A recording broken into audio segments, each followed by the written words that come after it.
Bacaan dari kitab kebijaksanaan. Orang-orang fasik berkata satu sama lain karena angan-angan mereka tidak tepat. Marilah kita menghadang orang yang baik, sebab bagi kita ia menjadi gangguan serta menentang pekerjaan kita. Pelanggaran-pelanggaran hukum dituduhkannya kepada kita, dan kepada kita dipersalahkannya dosa-dosa terhadap pendidikan kita. Ia membanggakan mempunyai pengetahuan tentang Allah dan menyebut dirinya anak Tuhan. Bagi kita ia merupakan celaan atas anggapan kita. Melihat dia saja sudah berat rasanya bagi kita. Sebab hidupnya sungguh berlainan dari kehidupan orang lain, dan lain dari lainlah langkah lakunya. Kita dianggap olehnya sebagai orang yang tidak sejati, dan langkah laku kita dijauhinya seolah-olah najis adanya. Akhir hidup orang benar dipujinya bahagia, dan ia bermegah-megah bahwa Bapaknya ialah Allah. Coba kita lihat apakah perkataannya benar, dan ujilah apa yang terjadi waktu ia pulang. Jika orang yang benar itu sungguh anak Allah, niscaya Allah akan menolong dia, serta melepaskannya dari tangan para lawannya. Mari, kita mencobanya dengan aniaya dan siksa, agar kita mengenal kelembutannya serta menguji kesabaran hatinya. Hendaklah kita menjatuhkan hukuman mati keji terhadapnya, sebab menurut katanya, ia pasti mendapat pertolongan. Demikianlah mereka berangan-angan, tetapi mereka sesat, karena telah dibutakan oleh kejahatan mereka.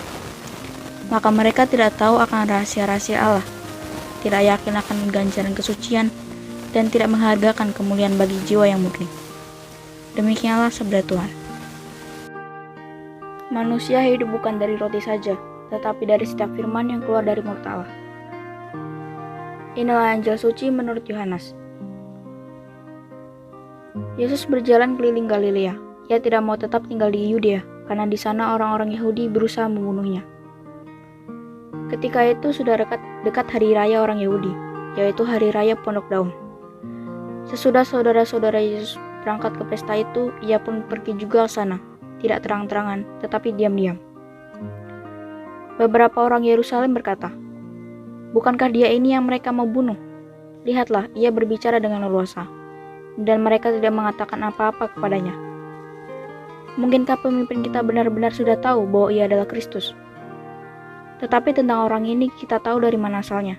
Padahal bila Kristus datang, tidak ada seorang pun yang tahu dari mana asalnya." Waktu Yesus mengajar di Bait Allah, ia berseru, "Memang aku yang kamu kenal, dan kamu tahu dari mana asalku.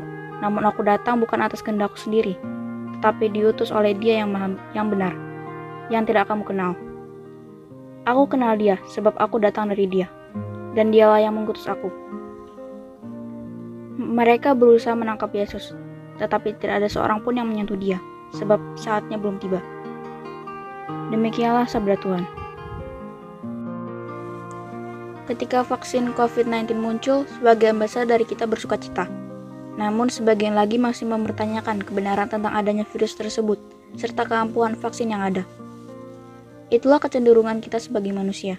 Seringkali menolak kebenaran karena membela kepentingan sendiri.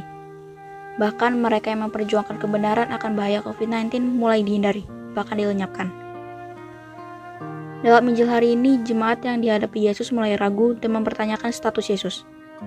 Jemaat-jemaat itu mengenal Yesus secara dangkal, yang berujung pada penolakan akan kehadirannya di antara mereka. Dalam perjalanan hidup kita sebagai orang yang beriman, seringkali masih berdangkal dan tidak memahami secara utuh apa yang kita imani.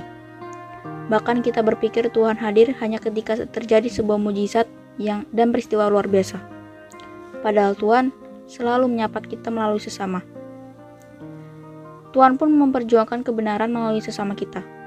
Hanya kita tidak mempedulikannya karena ego kita. Beranikah kita menjadi saksi iman di tengah-tengah lingkungan kita?